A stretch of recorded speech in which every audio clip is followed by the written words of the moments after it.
like we talked, I had another interview last night and we talked about this as well, and we've said this on the show a lot, is that where I'm sort of struggling is when I got into town and I started my own band. There was a lot of feeling that I had about the club owners, Right.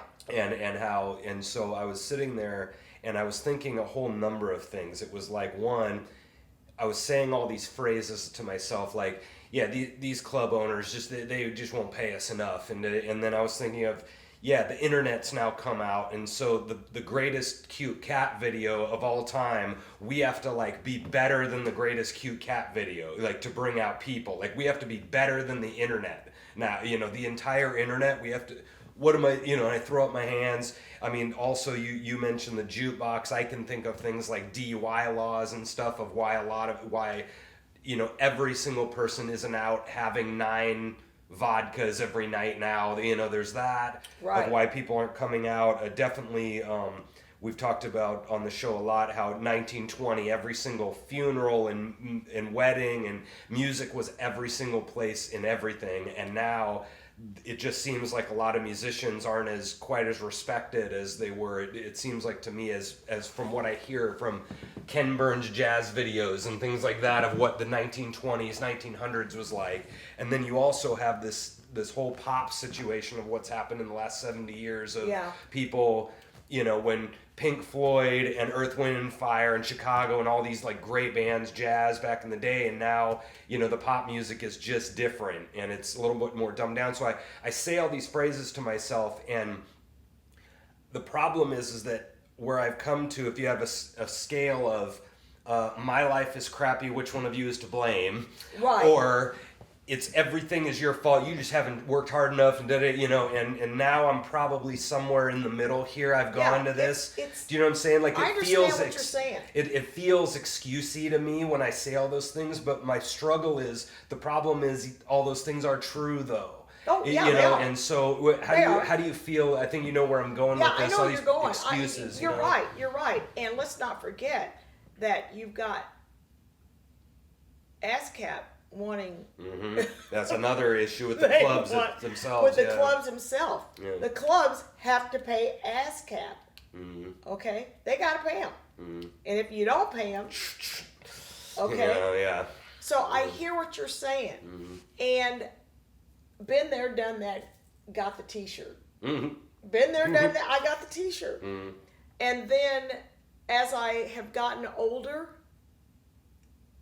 because music now to me, my students are always like, well, Mrs. Nottingham, have you heard Killing Me Softly? Yeah, I remember the original Killing Me Softly with Roberta Flack. Mm-hmm. Lauryn Hill, copy that.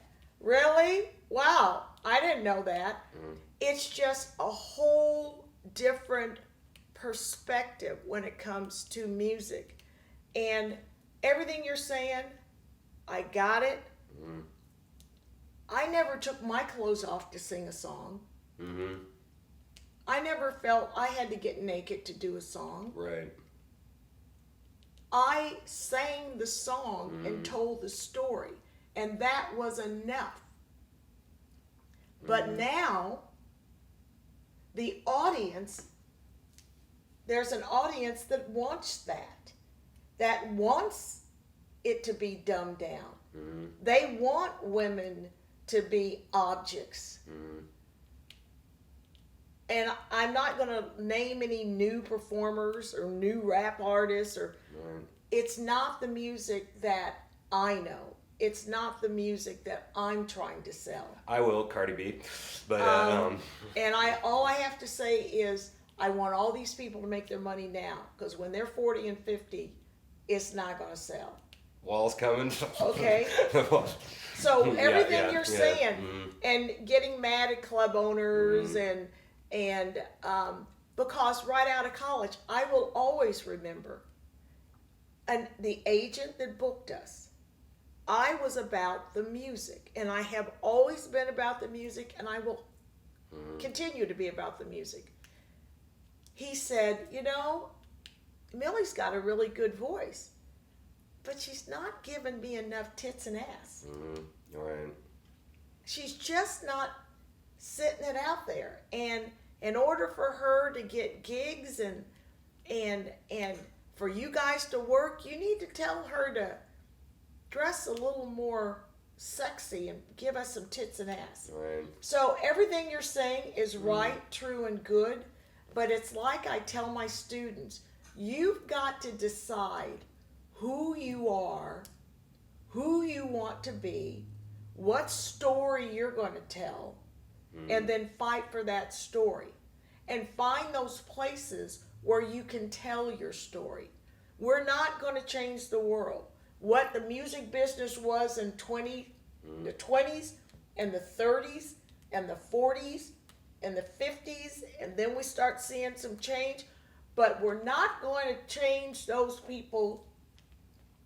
We're not going to change people's minds, because some people just are, they want what they want, and no matter how right you may think you are, you've got to turn back inward and say, why did I get into this?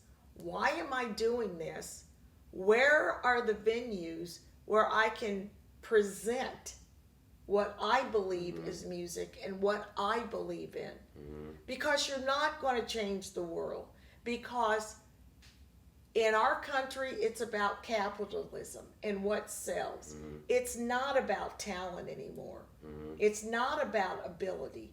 I don't believe that, because I see and hear what is being designated as music. Europe still appreciates music. Right. They still appreciate jazz. They still appreciate art. They still appreciate the classics. We are truly a capitalistic society, and money drives everything. So what have I decided as I have aged and gotten older? I still love music.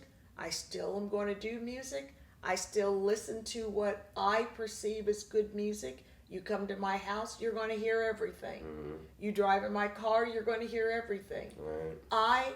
But it's music from the 60s, the 70s, the classics. So you have to decide. I no longer get angry, because anger's not going to fix anything. Because there are still people out there that appreciate the art form. There are still clubs out there that embrace the art form. They're struggling. They are struggling, but they stand behind live music. Yeah, and online is really interesting right now. Like, YouTube has been a whole nother animal, because like I see lots of talented people on YouTube, and YouTube, like, those people will get some likes. You know, they'll get some engagement, and that's what happens is they get on YouTube, and the crew of people that like them will come see them if they do a tour and stuff. But I just get so frustrated with, one of the reasons why I wanted to do this show is I tell everybody on the show, like, I have an agenda for the show. There's a couple of questions that I wanted to get lots of opinions on and have conversations, and this is one big one. I've had so many conversations of kind of jaded musicians. The club owners, if the club owners would just, you know, if the public would just, you know, if they just don't know good music, and you know, we're screwed, and you know, like, and I love your answer, because like that's what I kind of feel like too. It's hard to, even though those things are true, there's a lot of people that are still making it despite that. And you got to go figure out why they're doing that. That's right. You know. You're right, because here's the deal. We're talking about music. We're talking about music. Just today, I did an exercise with my students, and it was an exercise about the haves and the have-nots, the people that count and the people that don't count. And I put it to them: you got to figure out what you stand for. You got to figure out who you are and what you stand for and who you're going to be in life. Are you going to let the group decide how you think and what you do? Or are you going to be a person that stands on your own 2 feet, makes your own decisions, so you're able to sleep at night? And when it came to music, I took a lot of grief in the beginning because I had a day gig. Mm-hmm. I wasn't taken seriously. They wanted you to be all in. All in. Yeah. They said, well, she's not a real musician. A real musician is all in. I took that. I took that because I was caught where you are being angry and where I should be. I was caught with, should I quit my day job? But then on this other hand, my dad said, whatever you want to do, be the best you can be. If you want to be a street cleaner, be the best street cleaner you can be. Always be able to pay your bills and have a roof over your head. That was drowned into me.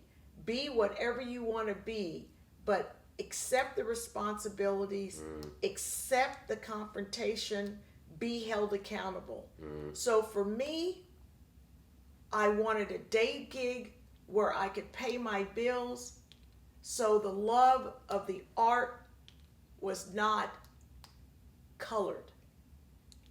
And I didn't come to hate it. I didn't come to blame the world if I wasn't successful or doing well. So I kept the day gig. And because of that, I have been able to play my entire life.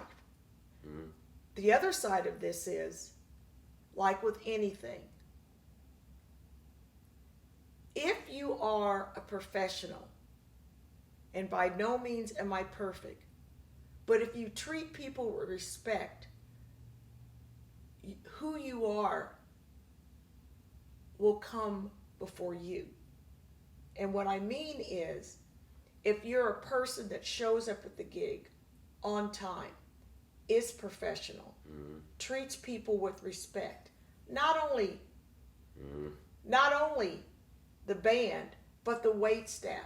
Because many people have lost gigs because of the wait staff and how they treat the wait staff. Having nothing to do with their talent. Having nothing to do with their talent, because this town is just Loaded. boiling over with talented people.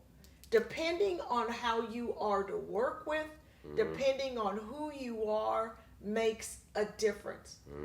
And at the end of the day, who are you going to be?